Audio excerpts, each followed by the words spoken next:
Assalamualaikum warahmatullahi wabarakatuh. Selamat datang kembali di video tutorial saya. Pada tutorial kali ini kita akan membahas tentang Google Doc atau Google Dokumen ya. Di sini fasilitasnya adalah membuat atau merubah suara kita langsung menjadi tulisan. Ini bisa dimanfaatkan sebagai alat bantu kita. Misalkan kita sering menulis di blog atau menulis artikel ya, maka kita hanya bisa hanya dengan mengucapkan kalimat atau tulisan, maka otomatis teks muncul otomatis tanpa harus kita ngetik satu persatu. Nah, contohnya seperti ini. Misalkan saya mempunyai sebuah paragraf yang akan saya bacakan, lalu saya klik tombol ini ya, tombol mic ya.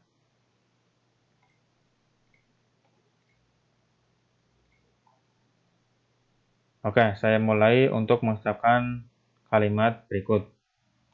Google Form atau yang disebut sebagai Google Formulir adalah alat yang berguna untuk membantu Anda merencanakan acara, mengirim survei, memberikan siswa atau orang lain kuis, atau mengumpulkan informasi yang mudah dengan cara yang efisien. Form juga dapat dihubungkan ke spreadsheet. Jika spreadsheet terkait dengan bentuk, tanggapan otomatis akan dikirimkan ke spreadsheet. Jika tidak, pengguna dapat melihat mereka di ringkasan tanggapan. Halaman dapat diakses dari menu tanggapan. Oke, seperti itu ya. Jadi itu adalah contoh merubah langsung suara kita dengan fasilitas ini. Nah, gimana cara membuatnya? Gimana cara mengaksesnya? Silahkan bisa ikuti langkah-langkah berikut ini.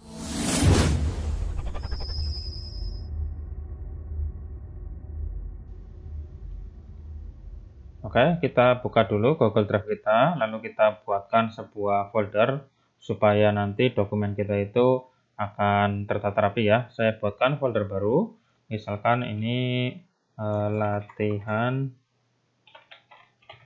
Google Typing ya, typing.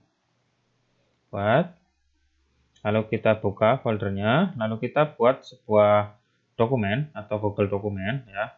Terus dokumennya dokumen kosong ya. Jadi bisa juga menggunakan ini, klik tombol baru, terus Google Dokumen, terus pilih dokumen kosong ya. Terus nanti muncul sebuah halaman baru yang isinya adalah yang tidak ada isinya, masih kosong ya. Nah, di sini nanti kita bisa memanfaatkan tadi untuk alatnya atau toolsnya itu berada di menu alat. Nah, di sini terus ada menu dikte. Kalau misalkan bahasa Inggris itu menunya atau tulisannya type ya. Nah, tapi kalau misalkan tidak aktif kayak gini, jadi mungkin ada beberapa email atau akun kita itu tidak bisa langsung aktif seperti ini. Nah, tidak bisa langsung aktif atau diklik itu nggak bisa. Jadi walaupun saya sudah menulis, terus di sini diklik dikte ini nggak bisa aktif atau nggak bisa digunakan, itu bukan karena bermasalah ya, tapi karena di sini di akun Google yang kita pakai itu akun Google yang tidak bisa atau tidak mensupport langsung Google Typing ini. Nah, gimana caranya? Silakan kembali ke Google Dokumen ya. Di sini diklik, nah, nanti muncul seperti ini. Nanti di atas ada template atau format yang sudah ada. Di bawah adalah dokumen baru yang sudah kita buatkan. Nah, untuk menggunakan Google Typing, kita bisa memanfaatkan template yang ada. Jadi nanti kita bisa menggunakan Google Typing fasilitasnya itu dari template. Ya, jadi dari template itu nanti bisa kita manfaatkan dan sudah aktif Google Typing-nya. Misalkan saya ambil salah satu file template-nya atau dokumen template-nya, misalkan yang resume ini boleh, yang lain juga boleh. Misalkan yang ini ya. Saya buka ya seperti ini. Nah, di sini nanti kan sudah ada isinya. Kita hapus saja, kita Ctrl A atau Select All, kita delete. Nah, seperti ini. Nanti muncul di atasnya di bagian alat nanti diktanya aktif. Nah, seperti ini ya. Kita perbesar fontnya. Nah, seperti ini, sudah besar ya. Seperti itu. Nah, ini berarti diktanya sudah aktif. Diklik saja. Nah, berarti kan. Nah, ini ada tombol kita untuk merekam.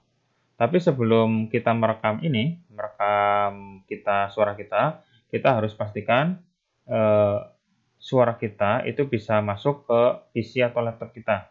Jadi laptop kita itu nanti harus terintegrasi atau ada mic-nya ya, mic-nya dan bisa didengar oleh mic-nya. Nanti kalau misalkan tidak ada mic-nya ya percuma saja kita mengucapkan apapun, nggak bakalan masuk di sini ya. Jadi mic yang kita gunakan itu di atas, di sini ada pilihan bahasa atau language. Misalkan saya sendiri ngomongnya menggunakan bahasa Indonesia, berarti pilihnya yang bahasa Indonesia.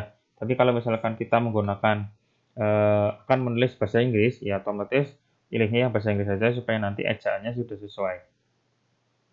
Saya pilih yang bahasa Indonesia saja. Terus kalau sudah pasti sudah benar, kita akan klik tombol ini ya, yang gambarnya mic, kita klik. Nah, ini contohnya. Ya kan, ini sudah muncul otomatis.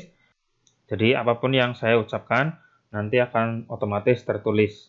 Jadi saya sendiri tidak perlu menulis satu persatu atau ketik manual, tapi kita hanya langsung ngomong saja di depan PC asalkan ada mic-nya, maka otomatis apa yang kita ucapkan, apa yang kita katakan akan muncul secara otomatis ya.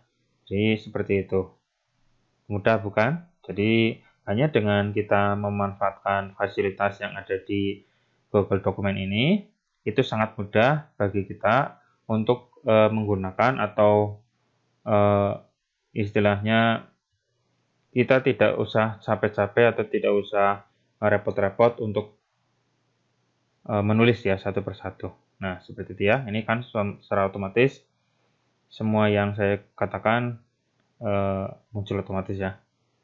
Oke, seperti itu untuk tutorialnya. Silakan bisa dipraktekkan sendiri hanya dengan memanfaatkan Google Dokumen, maka apa yang akan kita kerjakan bisa langsung muncul seperti ini. Nah, jika sudah selesai, maka kita klik lagi, nanti otomatis apa yang kita ucapkan sudah terhenti, dan nanti tinggal ini tulisan yang tadi kita rekam, itu kita kopikan atau kita masukkan ke dalam artikel atau blog yang kita kelola ya, seperti itu. Nah, seperti itu ya. Sangat mudah bukan? Nah, silakan bisa dicoba sendiri, dipraktikkan sendiri.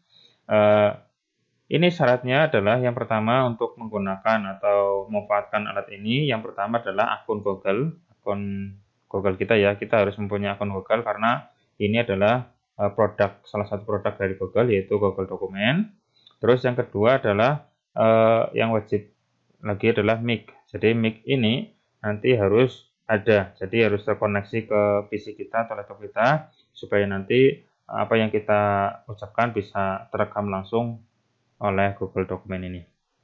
Dan browsernya sendiri, saya sendiri memanfaatkan browser Chrome karena lebih fleksibel ya, karena produk Google ya harus sesuai dengan aplikasi atau software Google-nya sendiri. Tapi nanti saya belum nyoba untuk browser yang lain, nanti bisa dicoba sendiri. Tapi untuk lebih lancarnya silakan pakai Google Chrome saja supaya lebih fleksibel ya, dan nanti aman karena memang ini adalah produknya Google. Oke, seperti itu untuk tutorial kali ini dan semoga bermanfaat. Silakan bisa dicoba-coba sendiri. Jika ada yang bingung bisa ditanyakan langsung di kolom komentar di bawah ini. Cukup sekian dari saya, sampai ketemu lagi di video saya berikutnya. Assalamualaikum warahmatullahi wabarakatuh.